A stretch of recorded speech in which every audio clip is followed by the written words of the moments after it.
આ નીચે તમે જે ફોટો જોઉં છો ને એને ખાલી એટલું જ પૂછવામાં આવે છે કે એનું નામ શું છે અને એ કયા ધર્મનો છે. જ્યારે એનો ધર્મ કહે છે કે હું હિન્દુ ધર્મનો છું ત્યારે એને ગોળી મારીને એનું મૃત્યુ કરવામાં આવે છે સાહેબ.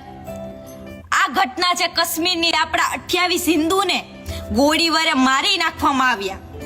અરે એમનું ગામ જાણીને નહીં, આ તમે જે જાતિવાદ કરો ને કે હું આઈનો છું, હું ફલાણાનો, હું ઢીકડાનો છું, એ પણ જાણીને નહીં, પણ ખાલી એ હિન્દુ ધર્મનો છે એ જાણીને ને ગોળી મારવામાં આવી. उमरा चल ना यार. ओ ये था कोई दिखता जहांगीर तो क्या बिहारियां पे चलते यार. मोदी कश्मीर गेम है. અરે લોકો પોતાના પરિવાર સાથે ફરવા આવ્યા હતા પણ કોને ખબર હતી આવી રીતના પોતાનો જીવ ગુમાવી દેશે.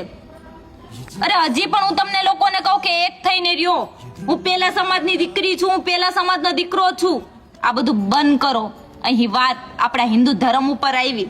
અરે 2% આતંકવાદી વિચાર તો કરો. નાના નાના બાળકને પણ નથી રહેવા દીધા.